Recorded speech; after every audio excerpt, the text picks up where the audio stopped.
much of what you own do you actually need? Not the stuff that you'd grab in a house fire, right? The other stuff. The dress that still has the tags on that you never got around to returning, the box in the spare room that you haven't opened since you moved, maybe over a year ago, the books that you will never reread that you just cart around with you. Or maybe it's about a version of yourself that you're keeping evidence of just in case you ever need to prove that you were once that person. Most of us are living in homes that are part functional, part sanctuary, but also part storage unit for an identity that maybe we're not quite ready to release. My guest today has spent over 30 years making women look and feel extraordinary. First as an internationally acclaimed fashion photographer, and then combining those skills with a fine arts degree. She knows better than anyone the beauty and power that comes when a woman is fully and gloriously herself. But now she is doing the most radical thing she's ever done. She's clearing it all away. Her career, her accumulated beautiful life, her identity as the woman in the middle of all of that creative glamour. And she is helping other people to do the same. She's doing that through the Scandinavian practice of Swedish death cleaning. Not because life got bad, but because she started to wonder what was left when you stopped holding on to the proof of who you once were. Let's get to the podcast. Hi, I'm Danielle, and I'm so glad that you're here because together we're going to work through big stuff.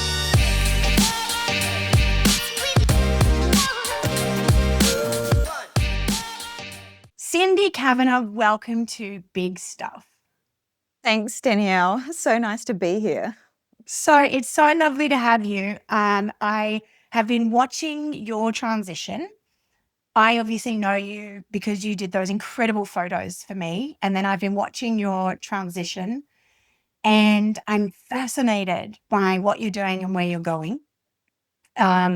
But you did pull me up a little bit on my bio. So why don't you share the amendment to the bio? Yeah, that was a beautiful bio and love it. And just to clarify that internationally renowned photographers, probably more like world famous in New Zealand as a fashion photographer.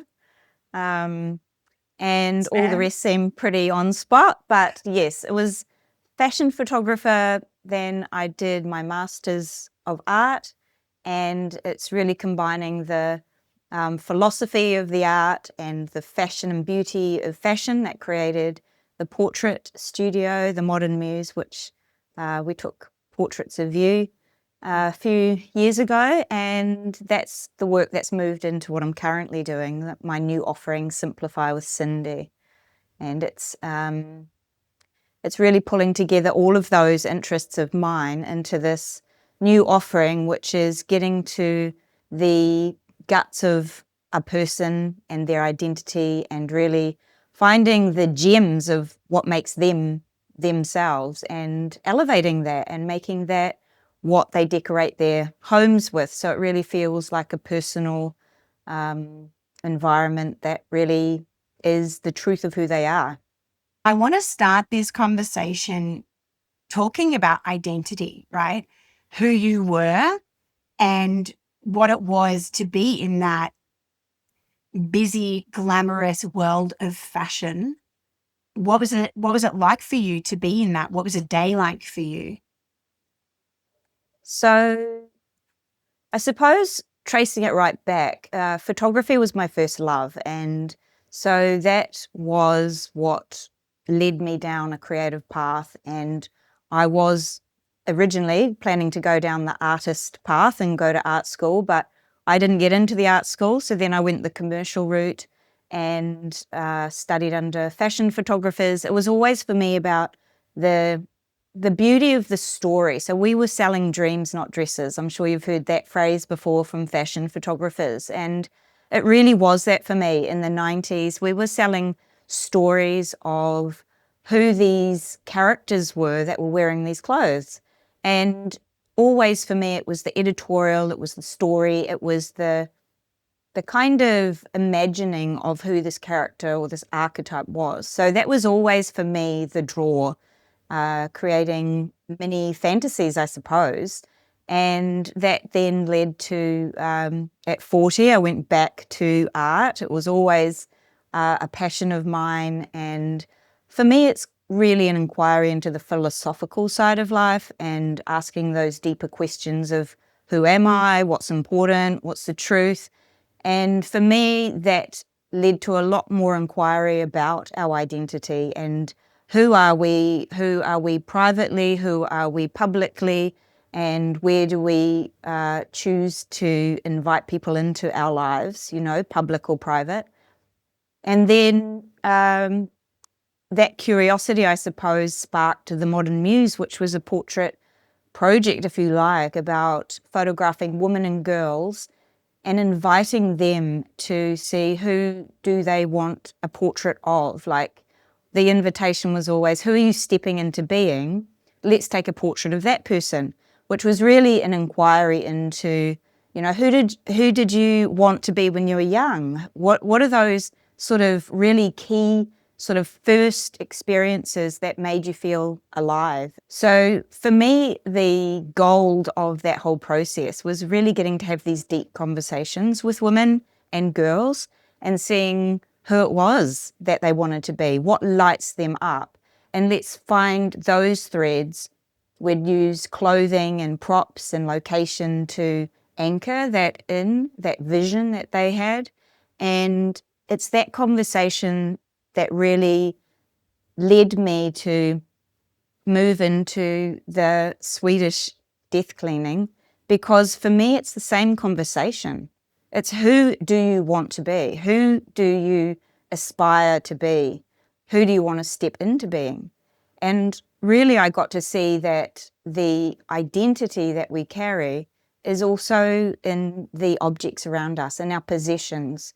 And sometimes it's about sort of letting go of certain identities of our possessions, old characters that maybe we were in a younger time, or maybe we played the role of a mother and our children have left, and who is left, or who do we step into being now? We're always kind of moving into a new chapter. And for me, it's like a opportunity to really celebrate who we are at our core, at our essence, the truth of who we are, and to surround ourselves with those items that really allow us to shine and be the best version of ourselves, and get rid of the rest.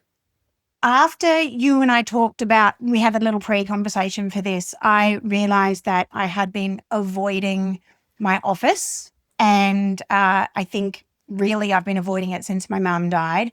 My mum hasn't spent any time in my office. She has nothing to do with my office, but I've just found myself working more and more out in the sort of, general family areas of the home. And I couldn't work out what it was. And so I tidied it all. And then that wasn't it. And then after I spoke to you, I was like, right, I need to really shift the energy and move stuff around and get rid of stuff and get rid of like all of these books and get rid of all of this stuff. And it's really interesting to feel the shift in energy from actually moving stuff around, because often things, we sort of pile them up and put them in places and we stop seeing them. We stop noticing what is there. And before you know it, you've got like piles and whatever. And I had that old sailing journal of my dad's, which was so boring to anyone other than it's a captain's log, and yet I didn't want to get rid of it, and it's old and it's tatty, and I said to you, get rid of, I don't know. And what did you say to me? Well, I said, what does it represent to you? Obviously, it's an heirloom of your father's that he's passed on. It's a thread of legacy that he's left. And what does that represent to you? But really, for me, it's about, how does it make you feel? Do you feel love, joy? Does it feel a bit sad, actually, because he's gone? So really, it's connecting in with your emotional self first. How does it make you feel? And it sounded to me, well, you tell me what you said. when I think about how I feel about it, like it's a boring thing to look at, but it's evidence of his journey and evidence of his life. Like, he was such a big adventurer. The notebook isn't even full, and it's 8 years of his travels. It literally is. This is what the wind was doing. This is how many knots we were doing. Somebody vomited. Like, it really is just. It's a factual log. And I feel obligated to hold on to the evidence of the journey, even though I will never read it. It's boring, essentially. I suppose what I say to that is, already you've shared a story about your dad because of this item, and he was an adventurer, and obviously sailing, being on boats, was a big part of his life. So for me, if you want to honour that memory, it's an object that you could take a page from, frame that, put it on your wall, and then with your kids you can say, this is Granddad's journal, his log, his sailing log.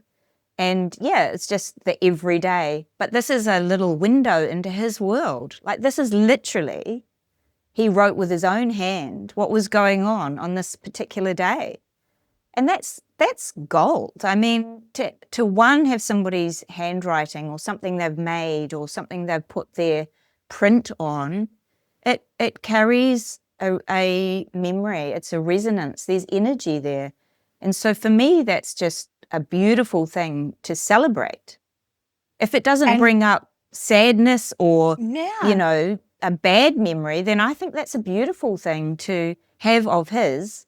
And so to much more acknowledge meaningful him. than having the whole book on a bookshelf that I never look at. And then I'm like, oh, what's that? Oh, yeah, that's falling apart. Whatever, turning it into something beautiful and meaningful is really interesting to me. That's the key for me, is looking at as an artwork, which is really, what is art? I mean, it's taking a something simple, might just be an idea, and creating something tangible. I mean, sometimes it's not, sometimes it's a smell, an essence, but it's creating something to continue the conversation. And so putting that on your wall, you get to tell the story and can continue the conversation of your dad. It's a beautiful kind of way to honor him. Now, Swedish death planning isn't necessarily all about death, but I still am really fascinated to go back a couple of steps to you shifting identities from commercial photographer to art, because I mean, it's in the name, commercial photography. Like, we're doing it for work, we're doing it for money. And, we know that art is notoriously, most of the time, something done from the heart more than for the hip pocket. Was that a daunting shift for you? No, not at all. I think for me, my commercial photography was still from the heart too. Like, I remember, because I got into that when I was 19, and even then I knew that my portraits were really about emotion. And when I looked at my peers, I could see some were technically better than me, but I always felt that mine had the most depth emotionally. Like, that was all that was important to me, was to tell an honest story and to connect with my subjects, the models, and really bring the story to life from them. And so it was a collaboration.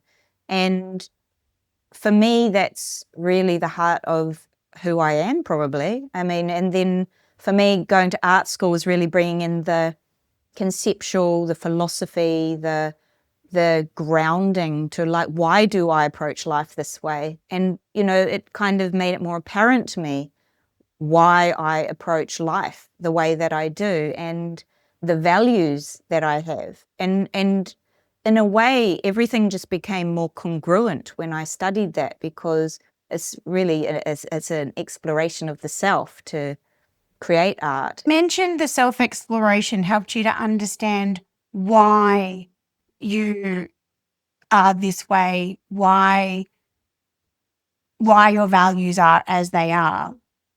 What did you come to? an enormous, enormous bumblebee has just flown in here. I wonder if that's going to be. Are you happy in with the recording. bumblebees? Yeah, I don't mind the bumblebee. It's just really Okay. loud. Wow. Love that. Very Wonder loud what a bumblebee. bumblebee represents. Yeah, so I know what it do would be if it was a dragonfly. That's Yeah, that's my renewal, mum. transformation. Oh, that's my Is a mom is a dragonfly? dragonfly. Yeah. Love Yeah, that. my mom is the dragonfly. Yeah, so you mentioned the self-reflection got you to your why. Why do you think more deeply? Why are you so interested in, I guess, the philosophy of beauty and beautiful things and your value set? What did you come to? Why are you like this? Well, I have always loved beauty. That's something that I remember as a young child. Like, I have two memories. One is when I was playing netball as like a 9-year-old, and I just remember seeing this girl come onto the netball court. She had like long orange red hair and really pale skin, and I was just so struck with awe. I was just like, it was just this moment of absolute beauty. And I remember saying to my best friend who I played with, look at that girl. It was just so stunning. She was so beautiful in a very ethereal, old world, probably not in a contemporary idea of perhaps what the culture says is beautiful. And she was like, what are you talking about? And just, for me, it's like the world stopped for a moment. There was just like a pause, and there's like a reverence. It was just this moment that I really feel connected me with something beyond myself. And the other thing I remember is the love of old things. Like, my dad used to collect old tins and old jars, and he didn't know why he collected those things, but I've always loved old things. Like, the furniture in my house is secondhand, third hand, whatever, is vintage, old, and has a patina of lives gone by. And it's, for me, there's such beauty in those two things. So if you look around my house, there's crusty old things, beaten up, dusty, with the trace of time. And then there's this, for me, it was the beauty of a girl that I was really attracted to, but it could have been anything. But it happened to be that led me into fashion and photography and the visual aesthetic of beauty. And those two things were identified early in my childhood. I didn't know it, but looking from now back, those were the two things that really stood out. And Is there beauty in your home? Like, did you have beautiful things in your home growing up? I wouldn't say my home environment was, but my best friends, it was very clean and orderly, and everything was in perfect working condition. I have two parents that are both kind of neat freaks. And so that's beauty too for me. Tidiness and order is absolutely beauty. But if you're talking about the objects themselves, they weren't extraordinary. They weren't necessarily things that lit me up.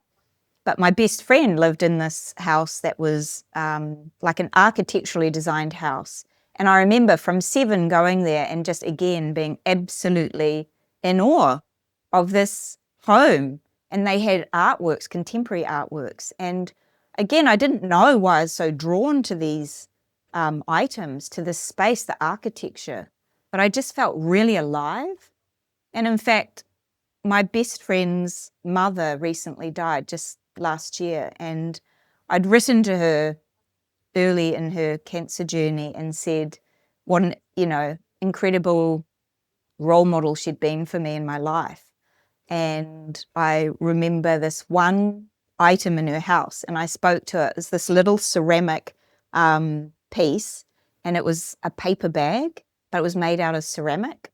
And I told her, I said, that had such a profound impact on me. Like, I'd just never forgotten it. It was something that was an everyday item, but had been turned into an art form. And when my girlfriend was helping her mum sort out her, her belongings before she died, she said that I had to have that little ceramic paper bag. And my friend was like, "What if I want that, Mum?"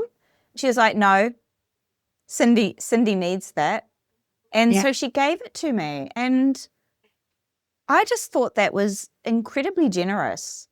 But again, it was an anchor to a time in my life and to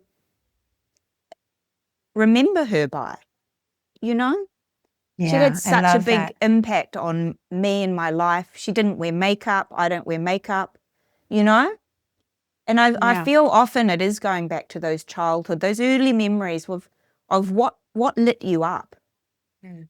I do feel like I would be doing our listeners a disservice if I didn't just put in a little announcement that I have been to Cindy's house, and she made it sound like it's dusty and crusty, and it is absolutely stunning. Every item in her home is very intentional and intentionally placed, and there is no clutter. So just in case anyone Thank you. was Yes, imagining, yeah, just in case anyone was imagining, like secondhand side of the road furniture, which I love, by the way, but your home is stunning. So Swedish dead cleaning sounds on the surface like tidying after somebody dies or tidying before somebody dies. But I know that you're not doing it around the idea of death per se. You've also said that it's a deeply personal and deeply emotional experience for many people. What does the Swedish death cleaning process actually ask of people? So Swedish death cleaning is a Scandinavian process, and there's a really great book that I encourage anybody to buy and read. It's called The Gentle Art of Swedish Death Cleaning by Margareta Magnusson. And so she talks about it in her book about really it's putting your life in order so as not to leave a burden for the next generation. And that at the crux of it is what it's about. Because we don't know when we're going to die. It could be today, could be tomorrow. And, death really has a habit of being unpredictable, but it's also loving yourself with where you're at in your life right now. What is relevant to your life? Let go of what isn't relevant anymore. Identify the things that really mean something to you and honor those things. Pedestal them.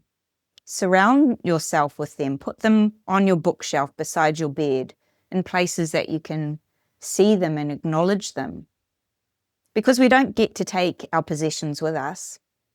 We don't get to take anything with us.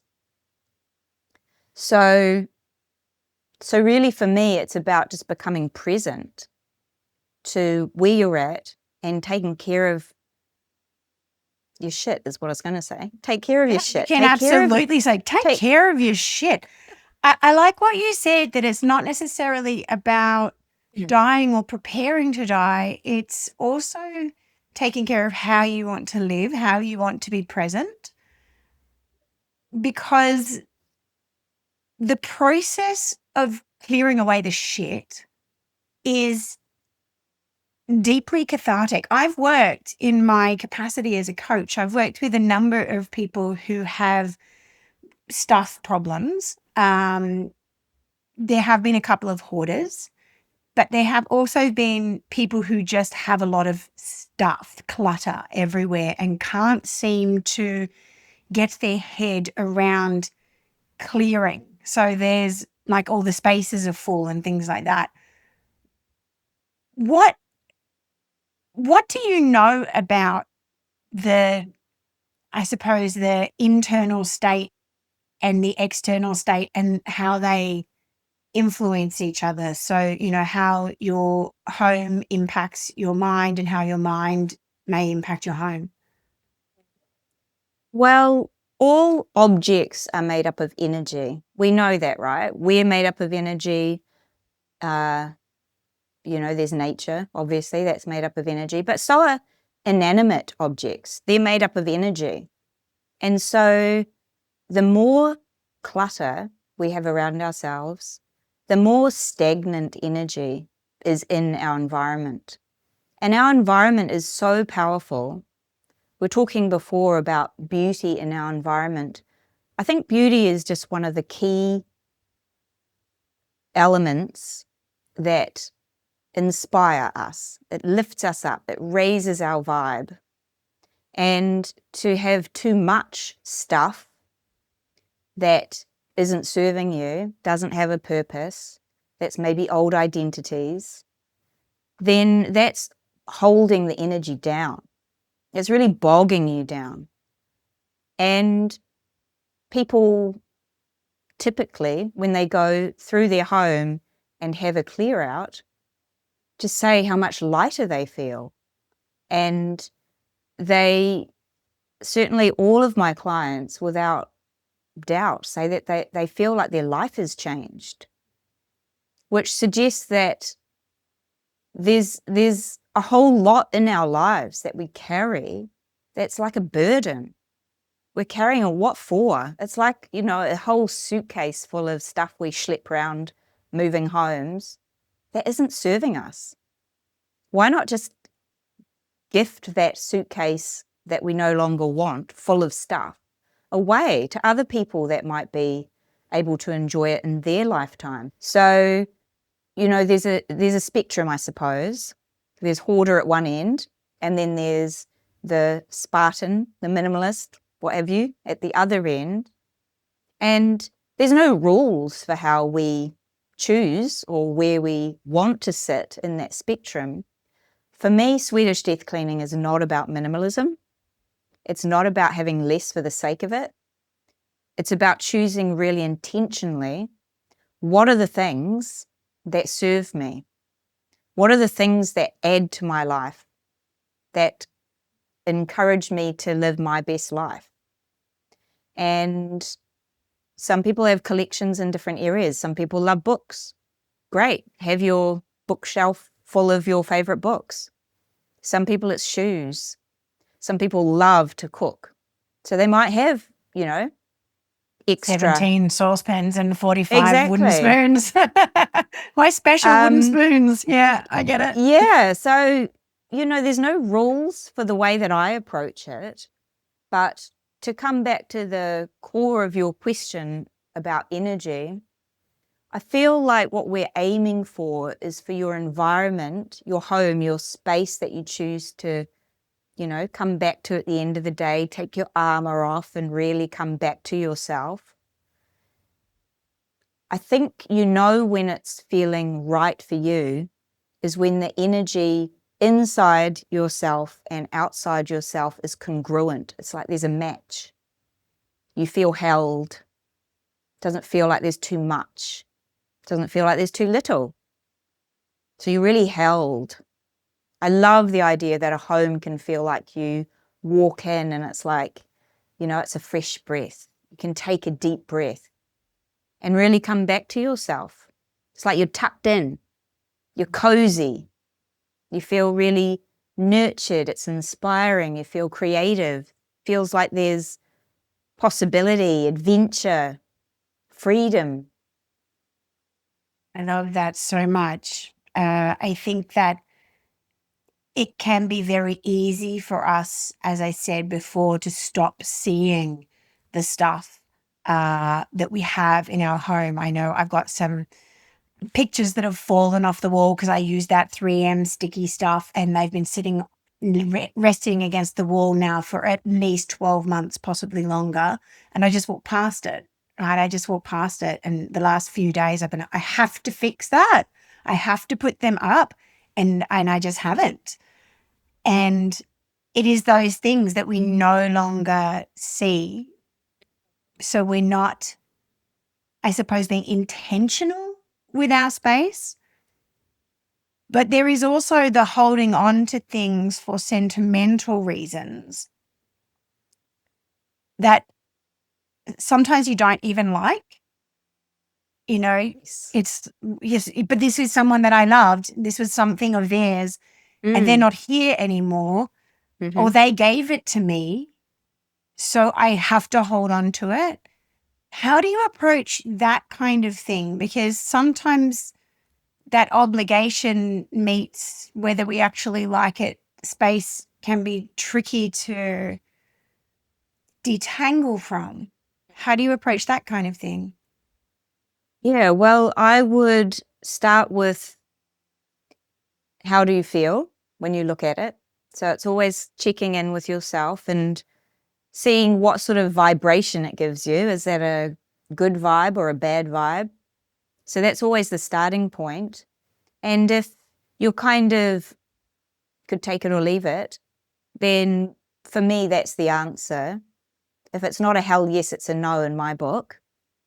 How to detangle from the feeling of guilt or shame that you may feel because this was gifted to you, it was special to your loved one, and they've entrusted it to you. You need to carry that as a legacy. Well, for me, the gift of giving is in the giving. So the loving act is the gifting forward. And I don't think anybody who loves you would want you to hold on to something that didn't give you joy or love or make you feel good in some way.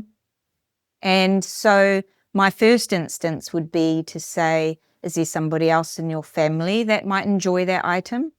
Maybe your children, who are the next generation. They know from quite young what they like and what they don't like. And that's their truth. That often doesn't change.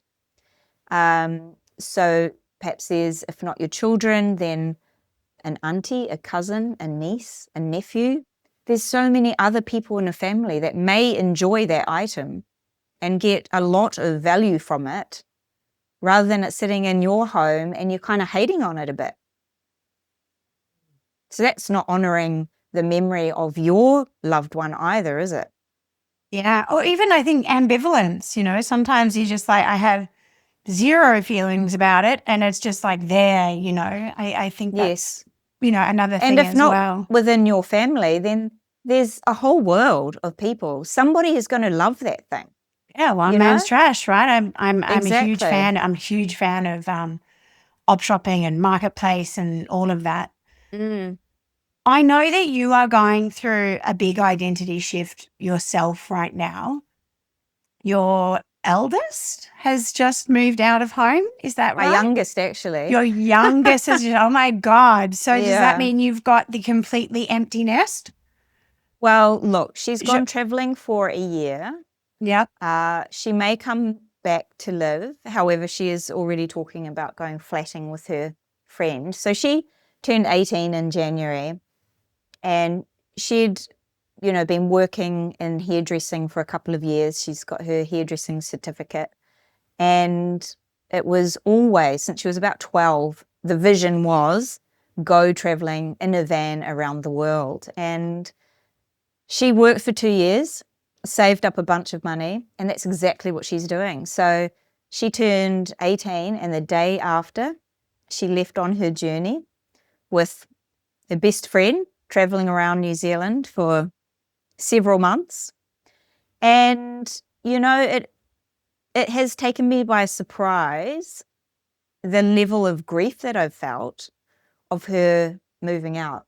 Like, I never thought I was going to be one of those mums that suffered the sadness of an empty nest, because I've always had my art or my craft, or like I've always worked, I've always enjoyed, the rigors of work. So I didn't think I would be feeling at a loss because, I hadn't dedicated my life as a primary or my primary role being to raise the children. But there's been a real shift. And what I miss the most is just her energy around the home. And, we used to go to Pilates together, and I miss that, doing that together, just cooking dinner together. So yes, it's been a massive shift. I did give myself a few weeks just to cry and feel the feels, which I think is really important. And now I am sort of leaning into getting back to work and throwing myself into, I suppose, the pros of not having a little one or a big one, but, a baby to nurture. So I am looking at, that energy, the pot of energy that I used to do that with, I can give to my work and my clients and support them in that way. So definitely a shift. And one, I think that there is some gold to come, I feel like there is some in the months ahead. I'm just sort of still in that transition phase, I think, of detangling the everyday connections to being more, once or twice a week. And, that's sort of stepping back from something that was very intimate and very in my face every day and in my kind of reach to separating, into the next chapter. So it's tough.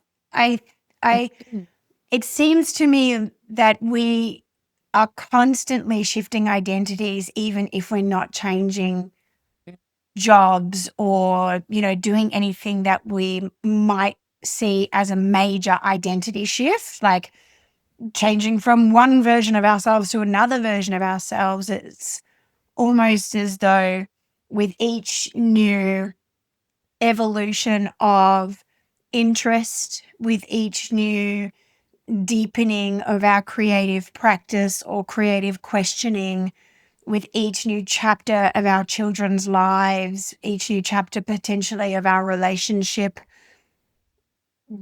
we are constantly being asked to evolve and transition our identity. Do you think that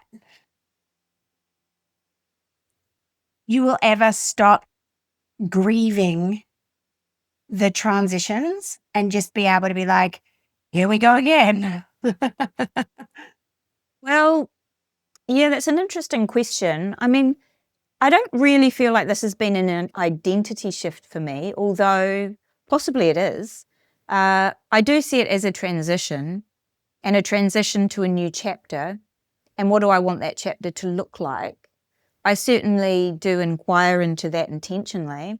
What do I want this next chapter to look like?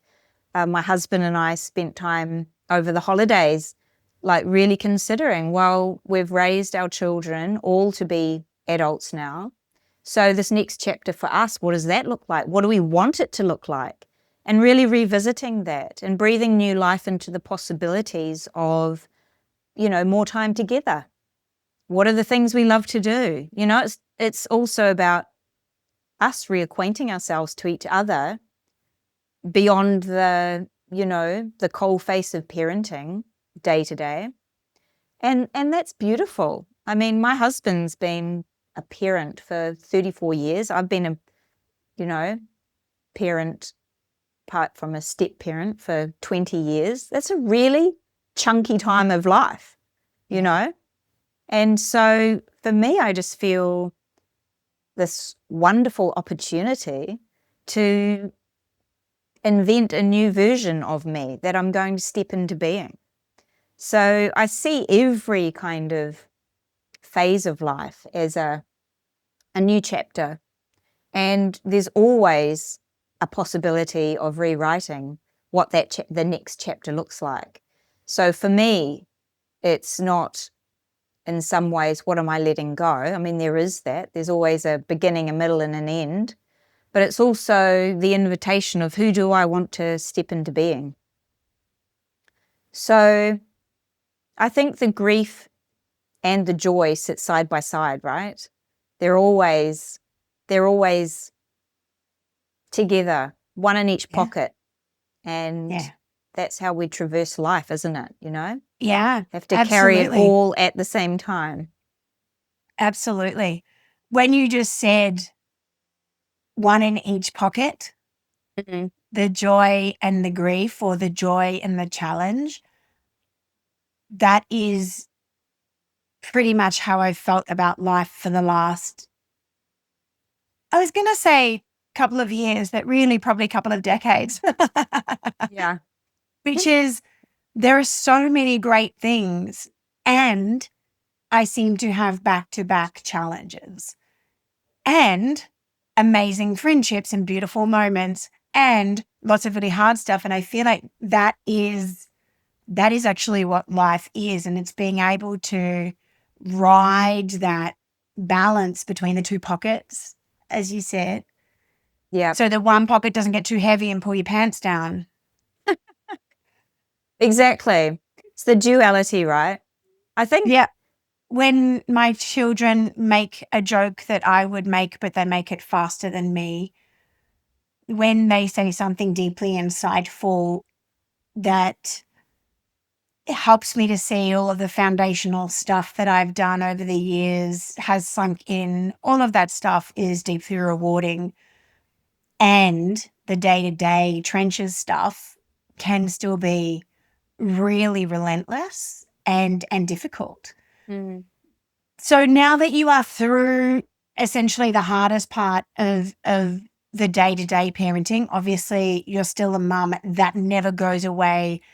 Bigger kids, bigger challenges, right? You're now going into them in the real world kind of issues to support them with. But you said that Swedish death cleaning is less about dying and learning how to really live. So what does that mean for you now? Like, what does really living look like for you when you and your husband talked about your next chapter together? You know, where did you come to on all of that? yeah, to be honest, it comes back to a very simple life. I think, I think for a long time, all I've really craved is simplicity. Hence, simplify with Cindy. For me, the joys are really the simple things of like going to the beach, maybe going to a movie, going to see some art, the very sort of grassroots things that I enjoy. Sure, I'd love to take my family on some travel. I think that's something that's beautiful to do together and explore places you haven't seen together because it's new for all of you. So I love that idea of experiencing something new that we can all sort of get lit up about. And then sort of sort of shedding the layers of what we carry in our home. Like I feel like there are layers that you can kind of let go. Each time we've moved 7 times since we've had the kids. And that's a great opportunity for reviewing your items and letting go. And so there's always that opportunity to shed layers, also to get our end of life affairs in order. Like I encourage all of my clients to get the will together, the end of life folder, all the details of the funeral and those kind of aspects of life, which is a lot of work to do. So I think ultimately it's just coming back to enjoying each other's company and the real, simple, everyday, small pleasures. Like that's really what I want to have as a structure for my life. Nothing fancy, nothing complicated or complex or striving or hustling or grinding for, but more like a letting go. I feel like that becomes important around 50, We spend the first half of our life accumulating, getting things for the kids, everybody's needs met. And then I feel like around 50, maybe, is that midlife? It was for my grandmother. She lived to 103. So maybe it's my, midlife.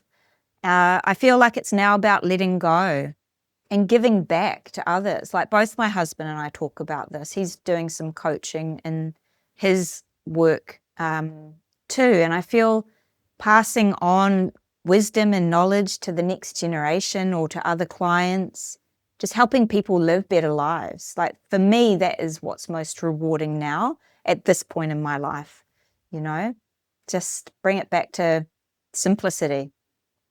The women who have been very much in that hustle and achievement and success and career and accumulation for a long time, it can become habitual. And the idea of slowing down or simplicity can raise a lot of fear. What would you say to them? Get me over. Honestly, I think that it's really about doing the work, doing the work of, okay, well, what are the 5 things that represent you? Start with that question. I think that can really shed a lot of light on the values that you have or what's important to you. And it can be quite insightful because often we have a lot of things that we think we should have or should want, but actually we don't. So for me, the first question is, what are those 5 things? What are those anchors, if you like, or like the North Star of things that represent me? And then it is kind of the boring process. I find it exciting, but it might be a boring process for some, to do a full sweep through the home, the full home edit, and be selective, curate the items that really feel like they are who you are becoming, who you are wanting to live into the next chapter. I mean, I think you're right. I spent, 30 years as a professional. I thought that more was better. I traveled for jobs and brought home lots of treasures and always felt that, I wanted a house full of stuff of my life, collected up and kept, which, was probably what my home used to be. But what I've found is there's a real liberation and a freedom in being selective about which of those treasures I choose to keep. Maybe I only need one of those beautiful artifacts from Argentina flea market, not like the whole container almost. I can tell you, I'll be doing a box. I'll be doing at least a box after this conversation because there are lots of things that I've been holding on to for obligation or I don't even know. But yeah, I'm going to do a sweep. Just a quick one. Yeah. I found it really interesting when you said to me on our call that you do find this process fun and exciting, even though it's something that a lot of people find boring. And that was actually a little bit hard for you to get your head around at first, that you wanted to leave the glamour of beauty and photography or shift into cleaning, which isn't nearly as, I don't know, illustrious or whatever, but you really like it. Yeah, it's true. I, interestingly, was interested in professional organizing, like before I had children. And it's funny because you ask my husband and he's like, you are absolutely doing your calling right now. Like he absolutely says, this is what I was put on the earth to do.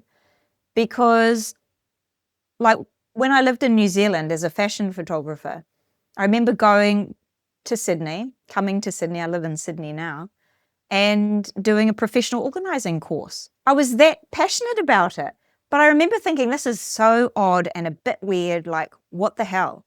And so I always shelved it. I kind of, potted around in my house and did the process, maybe in some friends' homes, in their wardrobes if they'd let me. But it was always a bit of a closet passion of mine. And I really actually don't know how this emerged into my mind other than after doing the exhibition, the 50 at 50, 50 portraits of women at 50, and just feeling so burnt out and just wanting to retire. I was like, I'm done.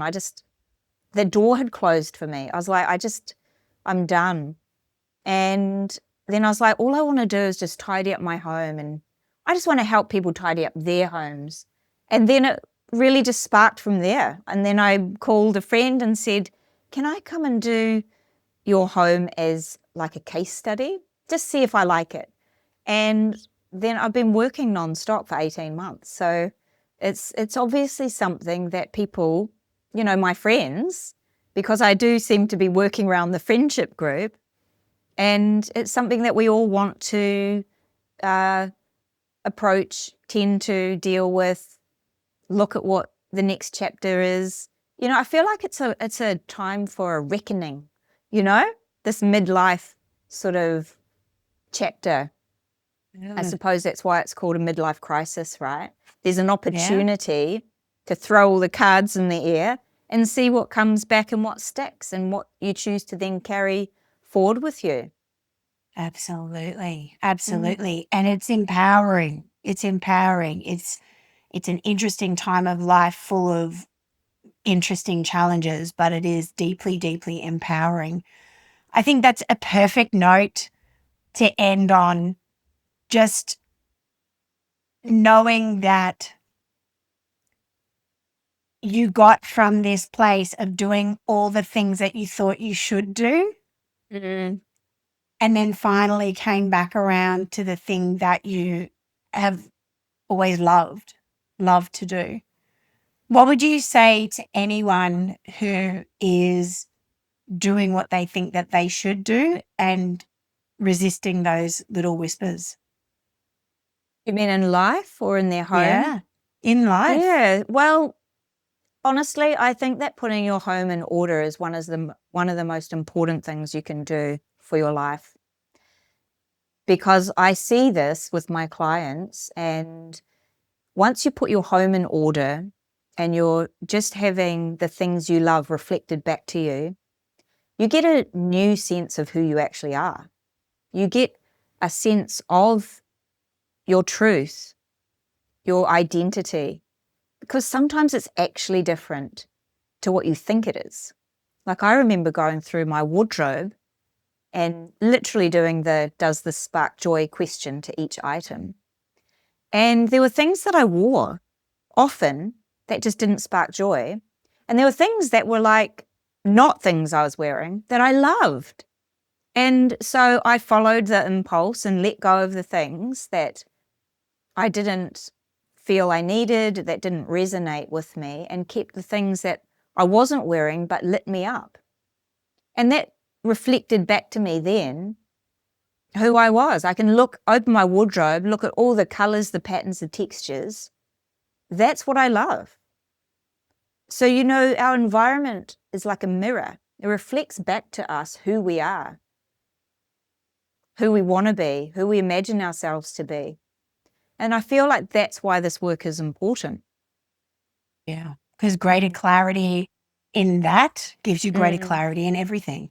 And then what are those values? What are your values? Yeah. And from that place of your own sense of truth and identity, then you can choose how you want to spend your life. Maybe you want to change career. Maybe you want to change relationship. Maybe you want to, you know, put your stuff into storage and go traveling the world. Don't know. But you might find it in the clues of your home and how you rearrange your environment to, you know, be cohesive with who you are on the inside. So really, if you approach your home like that, to be a mirror, a reflection of what you truly love, not like, you know, I want these books on the bookshelf to show that I'm smart and I read philosophy or whatever. You know, I feel like that's in my 20s, I probably did that. It's like, I want people to come around and think that I'm really into this stuff. But if I'm not into it, it's gone. There's a new paradigm for how I go through the home now, and it is not what anybody else wants. It is only what I want and what speaks to me in my heart and my truth. Yeah. I love that. May we all surround ourselves with things that speaks to our heart and our truth, and may that spill over into all the areas of our lives. Cindy, thank you so much for coming on and sharing so much of yourself and your story. It's been enlightening. I've loved it. Thank you so much. Thank you, Danielle. I've loved it too. It's been a pleasure. Cool. Your home is a mirror. That's what Cindy said. Not a mirror of who you are performing that you are or who you think you should be by now, but a mirror of who you actually are.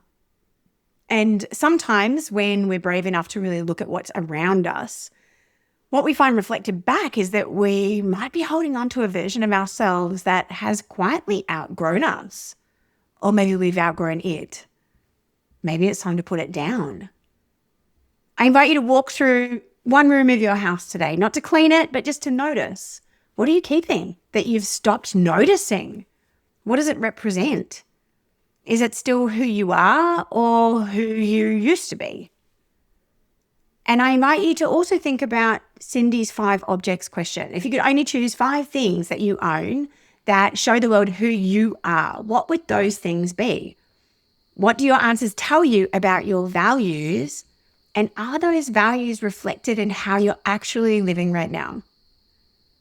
So with love and gratitude and one beautiful page from my dad's captain's log, then I also invite you to welcome in the version of yourself who is ready to take up space when you create the space for it. I'll see you next time. I hope that you enjoyed listening to this episode of Big Stuff as much as I enjoyed recording it for you. Now, if you did enjoy this episode, it would really help me if you wanted to share it with just one person that you think is going to get something out of it. And also feel free to drop a comment. All of these things really help podcasts to gain more ears, and that's what we're really here for. Also, be sure to subscribe, then you will never miss an episode. If you want to find out more about me, who I am, what I do, then you can go and check me out at daniellecolley.com.au. I'll see you next episode for more big stuff.